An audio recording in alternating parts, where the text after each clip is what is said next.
제가 좋아하는 시 중에 미국의 국민 시인으로 알려진 로버트 프로스트의 시가 하나 있습니다. 제목이 가지 않는 길이라고 하는 시인데요. 다 읽어드리지는 못하고 앞부분하고 마지막 부분만 한번 읽어보도록 하겠습니다.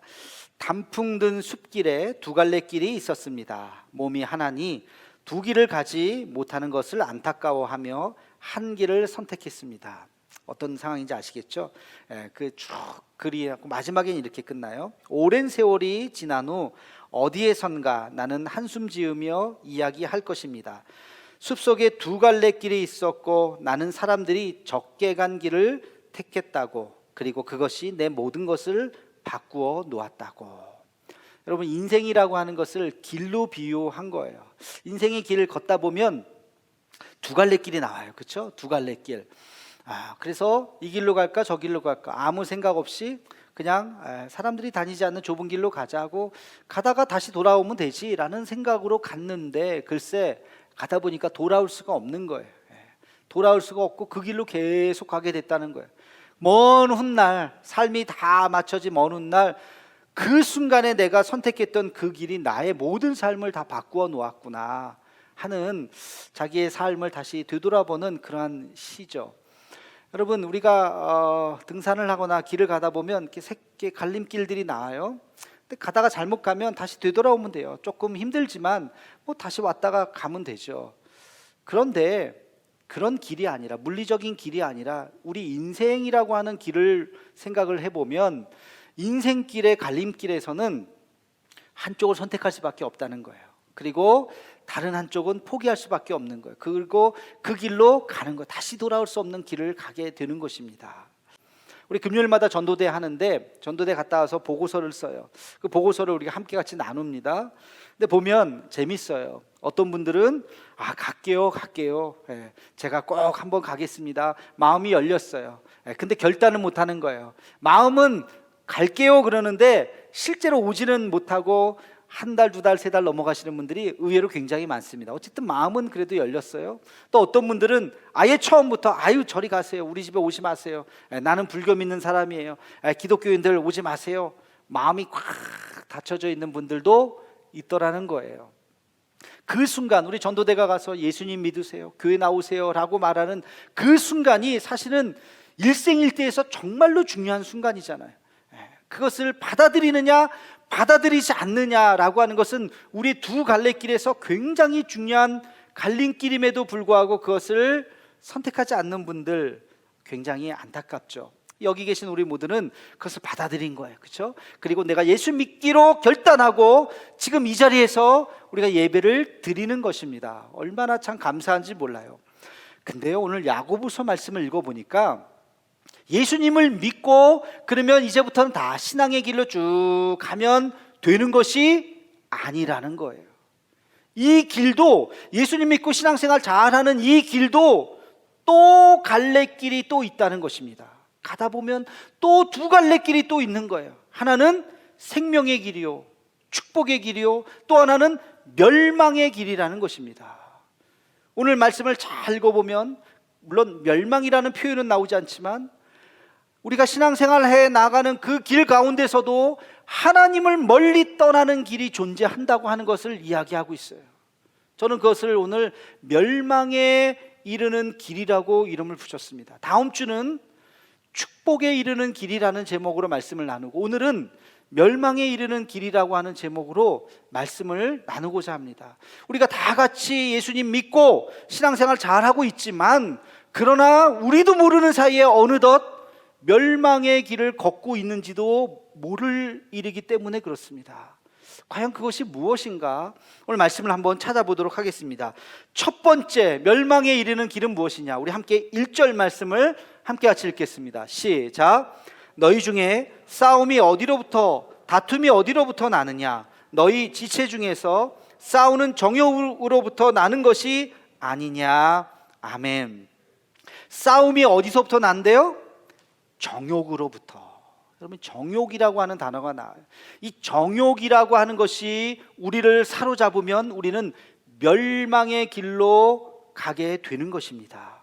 정욕이 뭘까? 정욕은 이기적인 욕망입니다. 이기적인 욕망. 근데 이것이 육체와 관련이 있는 거예요. 육신과 관련이 있는 거예요. 내 육신의 만족을 위한 이기적인 욕망이 바로 정욕이라고 하는 것입니다. 쉽게 이야기하면 더 가지려고 하는 거, 더 가지려고. 우리가 소유하는 거는 필요하죠. 살면서 뭔가 있어야죠. 그렇죠? 그런데 적당히 필요한 만큼만 있어야 되는데 그 이상을 더 가지려고 하는 마음, 이것은 정욕이 주는 마음이에요. 세상 살면서 우리가 즐겁게 살아야죠. 기쁘게 살아야죠. 하나님도 원하시는 것입니다. 근데 그 즐거움을 넘어서 쾌락을 탐닉하는 것은 이것이 정욕이 주는 마음인 것입니다. 세상을 우리가 편안하게 살아야 돼요. 안락하게 살아야 돼요. 그런데 편안함과 안락함을 넘어서서 게으르고 그리고 아주 안주하면서 살려고 하는 마음은 그것은 정욕이 주는 마음이라는 것입니다. 그 정욕을 채우기 위해서 수많은 사람들이 불법과 편법을 통해서 우리의 육신의 안위함을 채우는 것, 이것이 바로 정욕이라고 하는 것입니다. 예를 들면 어떤 사람들은 돈에 미쳤어요. 돈을 벌려고, 돈을 벌지 말라는 것은 아니지만 우리가 필요한 만큼 쓸 만큼 나누고 베풀 만큼 벌면 되는데 돈에 모든 관심이 가 있어서 돈 하면서 살아가는 사람들 있죠. 그 돈의 정욕에 빠진 사람입니다. 어떤 사람들은 권력에 심취했어요. 그래서 그 권력 가지고 갑질하면서 거기에서 기쁨을 누리면서 살아가는 그런 참 비천한 사람들도 있다는 것입니다. 또 어떤 사람들은 쾌락에 빠져서 살아요. 그냥 방탕하면서 쾌락에 빠져서 살아가는 사람들도 있다는 것입니다. 여러분, 이 정욕을 요한 1서 2장 16절에 보면 이렇게 이야기합니다. 우리 함께 같이 읽겠습니다. 이는 세상에 있는 모든 것이 육신의 정욕과 안목의 정욕과 이생의 자랑이니 다 아버지께로부터 온 것이 아니요 세상으로부터 온 것이라. 아멘. 정욕을 세 가지로 이야기했어요. 육신의 정욕, 안목의 정욕, 이생의 자랑. 육신의 정욕은 뭐예요? 우리 감각적인 쾌락이에요. 감각적인 쾌락을 위해서 그것이 무엇이든지 뭐 느끼는 것이든지 뭐든지 그렇게 살려고 하는 사람, 거기에 빠져서 헤어나오지 못하는 사람들. 또 안목의 정욕이라는 것이 뭡니까? 눈으로 보면서 범죄하는 사람들, 그런 거 있잖아요. 우리가 눈으로 보면서. 이생의 자랑이라고 하는 건 뭐예요? 자기 자랑, 자기 가시, 교만함에 빠져서, 이것도 정욕이라고 하는 것입니다. 이 모든 것들은 어디에서부터 나온 것이라고요? 세상에서부터 나온 것이다. 아버지께로 온 것이 아니다. 여러분, 이것은 저와 여러분 모두가 함께 같이 긴장하고 조심해야 되는 것입니다. 나는 신앙생활 한지 몇십 년이 됐는데, 나는 몇 대가 신앙생활을 하고 있는데, 나는 직분이 뭔데, 다 필요 없어요. 여러분, 다윗 아시잖아요. 그 위대한 다윗, 우리의 신앙의 본이 되는 그 다윗도 정욕에, 육신의 정욕에 빠져서 범죄했던 것을 우리가 알고 있지 않습니까? 우리 솔로몬은 어떻습니까? 그 위대한 왕, 그 솔로몬도 이생의 자랑에 빠져서 그가 마지막에 범죄했다는 사실을 우리가 보게 되는 것입니다. 정욕 앞에서는 그 누구도 확신할 수 없는 거예요. 그 누구도 그 정욕 앞에서 긴장하면서 살아야 하는 것입니다. 제가 누구라고 굳이 말하지 않더라도 여러분 머릿속에 떠오르는 사람들이 있을 겁니다. 세상에서 잘 나가던 정치인들, 대통령 후보에까지 이름이 거론되고, 야 훌륭하다, 야 저 사람 미래가 있다라고 말했던 그런 지도자들이 부끄러운 일을 행함으로 다 드러나서, 만천하에 드러나서, 심지어는 죽기도 하고 가정이 파괴되고 하는 모습을 보면서, 야 저 사람 뭐가 부족해서 저런 짓을 했을까? 그게 정욕의 한순간 눈 멀면 그렇게 되는 거예요. 정치인들 이야기만이 아닙니다. 그럼 목회자들 중에서도 있어요. 제가 은혜 많이 받고 책을 통해서, 설교를 통해서, 야 참 저분 닮고 싶다, 저분 참 멋지다, 그랬던 분들 중에 어떤 분들이 그런 정욕에 빠져서 부끄러운 모습으로 이렇게 언론에 나오는 것을 보면서 제 마음이 너무나도 괴로웠습니다. 이건 누구에게나 해당될 수 있는 거구나. 저에게도 여러분에게도 누구에게나 우리 눈앞에 그 정욕의 그 함정이 있을 수 있다는 것이에요. 그래서 늘 언제나 우리가 긴장하고 늘 언제나 우리가 십자가를 바라보고 걸어야 할 줄로 믿습니다. 그래서 너무 많은 것들을 우리가 누리고 너무 많은 것들을 갖고 너무 많은 것들을 우리가 보고 하려고 하지 말고 우리가 나누고 베풀고 그리고 단순한 삶을 살고 그렇게 우리에게 주어진 길을 겸손하게 걸어가는 것, 이것이 우리가 멸망에 이르지 않는 길이라는 것을 잊지 말고 오늘도 우리가 주님 앞에 엎드려 기도하는 우리가 되기를 주님의 이름으로 축원합니다. 자, 두 번째 멸망에 이르는 길이 무엇인가? 4절 말씀에 나와 있습니다. 우리 함께 같이 4절 말씀 읽겠습니다. 시작. 가늠한 여인들아, 세상과 벗된 것이 하나님과 원수됨을 알지 못하느냐? 그런즉 누구든지 세상과 벗이 되고자 하는 자는 스스로 하나님과 원수되는 것이니라. 아멘. 하나님과 원수되는 것, 무엇 때문에 하나님과 원수된다고요? 세상과 벗되기 때문에. 세상과 벗되기 때문에 하나님과 원수가 된다는 것입니다. 여러분, 이 말씀 거기 4절에 처음 시작이 가늠한 여인들아 이렇게 시작돼서 나랑은 상관없는 말씀 아니야? 이렇게 생각하기 쉽습니다만 그렇지 않아요. 여기서 가늠이라고 하는 것은 우상 숭배를 이야기해요. 이 세속 도시 속에서 살아가는 우리들을 이야기합니다. 여인들은 여성을 이야기하는 것이 아니라 그렇게 우상 숭배에 빠져 있는 사람들을 이야기하는 거예요. 그러니까 세상 속에 살아가는 우리들에게 주시는 경고의 메시지입니다. 여러분, 세상과 벗되는 것을 다른 말로 표현하면 이게 세속화라고 하는 거예요. 세속화. 우리 세상을 떠나서 살 수 없잖아요. 여러분, 직장에서 만나는 사람 다 세상 사람들이잖아요. 우리 자녀들 어디 갑니까? 다 그냥 일반 학교 가는 거예요. 거기서 일반 믿지 않는 아이들과 같이 학교 다니는 거예요. 그렇죠? 교회만 딱 밖으로 나가면 그냥 세상 속에서 우리가 같이 버스 타고 같이 돌아다니고 세상과 함께 같이 어울려 사는 거예요. 그런 세상 속에서 우리가 물들까 조심하라는 이야기입니다. 세상과 벗하지 말아라. 세속화라고 하는 것이 뭘까요? 세상 사람들이 말하는 목적과 방법대로 살아가는 것을 세속화라고 하는 거예요.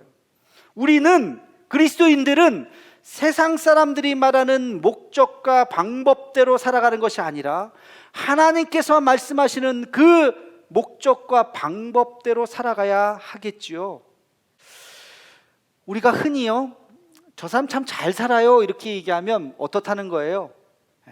부자로 산다는 뜻이죠. 저 사람 참 못 살아요, 이 얘기는 뭐예요?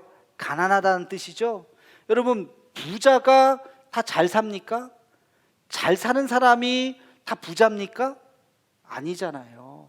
부자 중에서 잘 못 살아도 부자가 되는 사람이 있어요. 사기치고 도둑질하고 남 등치고 불법을 행하고 탈세를 하고 그렇게 해갖고 돈을 막 그렇게 못된 짓으로 돈을 긁어모은 사람들이 있다고요. 부자예요. 근데 잘 산 거예요?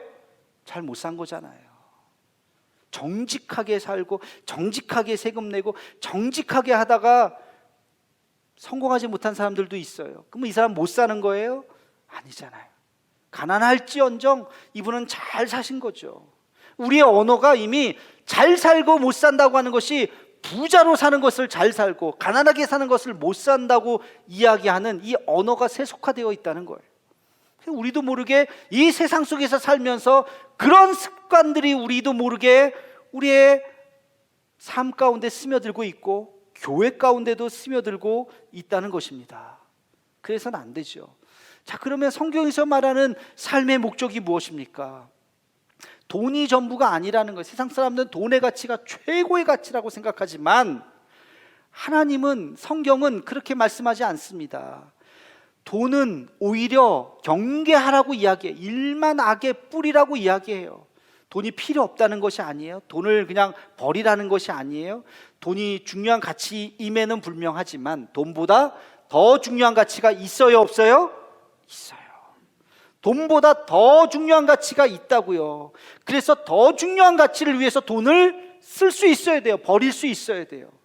그렇게 살아가는 것이 우리 그리스도인의 삶의 방식이라고 하는 것을 우리는 잊어서는 안 되는 것입니다.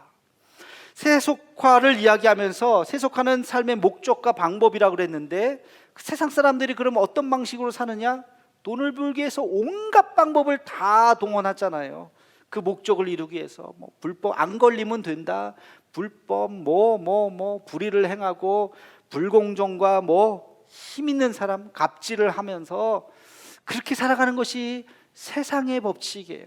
안타까워요. 그래서 뭐가 남았습니까?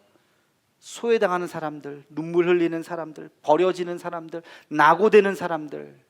그것이 지금 이 세상의 어두운 그늘 아니겠어요? 여러분, 세사카 속에서 인간이라고 하는 것은 거대한 기계의 한 부품처럼 여겨지는 거예요. 저 사람 아프다고? 빨리 잘라. 다른 사람으로 대체해. 이 사람 병들었어? 빨리 잘라. 그게 세상의 논리라고 하는 거예요. 거기서 나타나는 것이 비인격화죠. 우리 인격은 온데간데 없고 그냥 부품 갈아 끼듯이 우리가 살아가고 있는 그런 모습은 아닌가. 근데 하나님의 방법은 그렇지 않아요. 하나님께서 이 세상을 만드셨을 때 하나님의 방법은 그렇지 않습니다. 하나님께서 하신 일을 가만히 들여다봅시다. 대표적으로 우리 천지창조, 하나님 만드신 거예요. 천지창조를 가만히 보면 하나님께서 이 세상을 운영하시는 방법이 나와요. 그것은 질서대로 공의롭게, 그리고 평등하게, 그리고 하나님이 그 사랑의 원리로 만드셨어요. 자, 궁창을 만드셨어요. 그 다음에 땅을 만드셨어요. 그 다음에 바다를 만드셨어요. 그리고 하늘에는 날아다니는 새를 만드셨어요. 땅에는 걸어다니는 동물들을 만드셨어요. 바다에는 물고기를 만드셨어요. 그 모든 것을 만들고 하루하루 다 보시기에 좋으셨더라. 흐뭇해 하셨어요. 사랑이 깃들어 있는 거예요. 마지막에 인간을 만들었어요. 그리고 인간에게 뭐라 그랬어요? 이름을 붙여주라 그랬어요. 그 모든 것에 이름을 붙여주라. 여러분, 이름을 붙여주라는 게 뭘까요? 그 동물과 그 사물과 인간이 인격적인 교류를 하라는 거예요. 누가 여러분들에게 어이 일로 와봐 이러면 기분 좋겠어요? 내가 어이야? 네? 아니잖아요. 이름을 불러줘야죠. 네. 그래야 내가 저 사람에게 의미가 있는 거잖아요. 네. 여러분, 아담에게 모든 만물의 이름을 불러주라고 하는 것은 이제 인격적인 교류를 가지라는, 이게 하나님의 천지창조의 원리인 것입니다. 하나님의 공의 안에는 불평등이 없어요. 누구나 다 소중한 거예요. 이 세상이 세속화되어 간다라고 하는 것은 삶의 목적이 성공과 출세에 모든 초점이 맞춰져 있다는 것입니다. 사람은 서로가 서로를 이용하는 거예요. 센 놈이 약한 놈 이용하고 버리고 그런 세상이 되어버렸다는 것입니다. 법과 질서와 공의는 사라져버리는 것.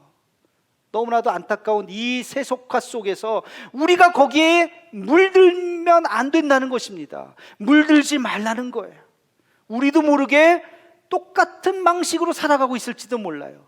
여전히 교회는 나와요. 여전히 예배는 드려요. 여전히 신앙생활은 해요. 그러나 나도 모르게 멸망의 길로 걸어가고 있는 거예요. 내 삶의 방식은 세상 사람들과 다르지 않기 때문에. 이것이 바로 멸망의 길이라고 하는 것입니다. 그래서 우리는 정말 하나님께서 원하시는 삶의 목적이 무엇인가를 늘 언제나 깨어서 우리는 잘 생각해 보아야 하는 것입니다. 더 가치 있는 것이 무엇인가, 하나님의 영광을 위해서 산다고 하는 것이 무엇인가를 깨닫고 하나님의 법과 하나님의 질서와 하나님의 공의를 따르면서 살아가는 것, 그것이 세상 사람들이 볼 때는 이상하게 보일 수도 있어요. 그러나 그 방법을 따라가는 것이 우리들의 삶이 되어야 할 줄로 믿습니다. 자, 마지막 세 번째, 멸망에 이르는 길, 야고보 사도가 뭐라고 이야기하느냐, 6절 말씀을 함께 같이 보겠습니다. 6절 시작. 그러나 더욱 큰 은혜를 주시나니 그러므로 일렀으되 하나님이 교만한 자를 물리치시고 겸손한 자에게 은혜를 주신다 하였느니라. 아멘. 하나님이 어떤 자를 물리치십니까? 교만한 자를 물리치신다. 하나님이 어떤 자를 좋아하신다고요? 겸손한 자에게 은혜를 주신다. 여러분, 교만은 멸망의 선봉이죠. 우리가 잘 아는 잠언 말씀 있죠? 잠언 16장 18절 말씀 우리 함께 같이 읽겠습니다. 시작. 교만은 패망의 선봉이요 거만한 마음은 넘어짐의 앞잡이니라. 아멘. 교만을 늘 성경은 경계하고 있습니다. 한번 생각해 봅시다. 부자들이 교만할 가능성이 많겠어요? 가난한 사람들이 교만할 가능성이 많겠어요? 누가 더 교만할 가능성이 많아요? 다 그런 건 아니겠지만 부자들이겠죠. 배운 사람들이 교만할 가능성이 많겠어요? 못 배운 사람들이 교만할 가능성이 많겠어요? 배운 사람들이겠죠. 그렇죠. 권력을 가진 자, 배운 자, 부자, 많이 가진 자들은 더 조심해야 돼요. 나도 모르게 교만할 수도 있어요. 나도 모르게 나는 그렇게 행동 안 한 것 같은데 그렇게 보일 수도 있어요. 부자니까, 권력을 가졌으니까, 지위가 높으니까. 그래서 더 겸손해야 되는 거예요. 더 겸손해야 되는 거예요.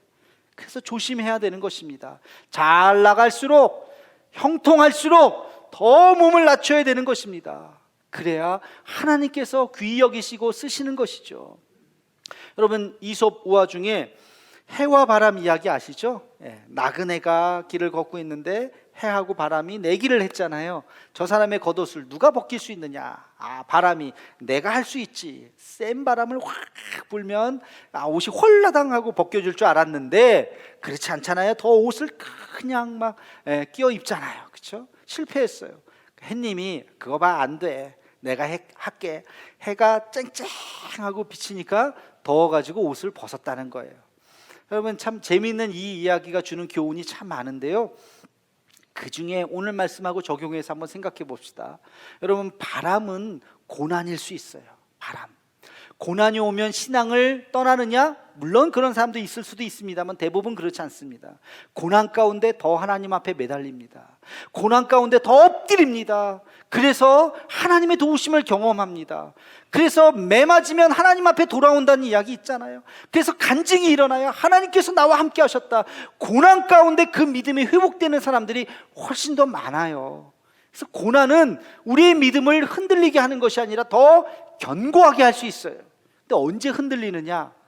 잘 나갈 때, 형통할 때, 별 문제 없다고 생각할 그때 넘어지는 거예요. 그때 넘어지는 거예요. 우리가 잘 아는 대표적인 케이스, 다윗 이야기 안 할 수가 없죠.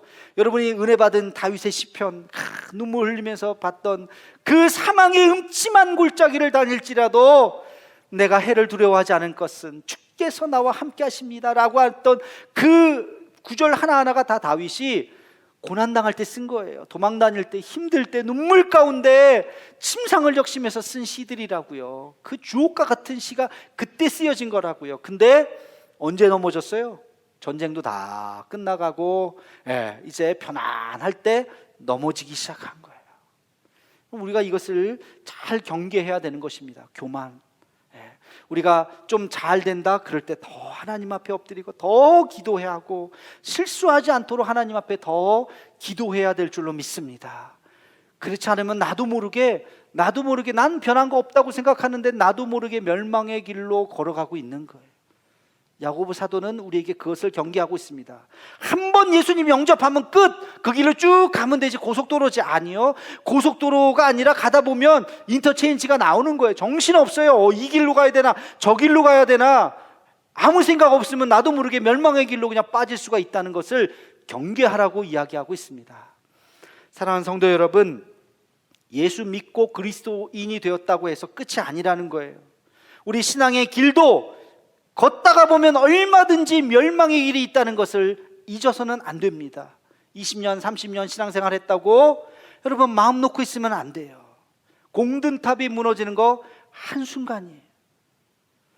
정욕의 길, 세속화의 길, 교만한 길이 우리 앞에 있다는 것을 잊지 말고 우리는 예수님께서 걸어가신 그 십자가의 길 한 걸음 한 걸음 주님을 따라갈 수 있는, 그 골고다 언덕을 우리가 주님의 발자취를 따라갈 수 있는, 그래서 이 길 끝에서 주님을 만날 수 있는 우리 모두가 되기를 주님의 이름으로 축원합니다.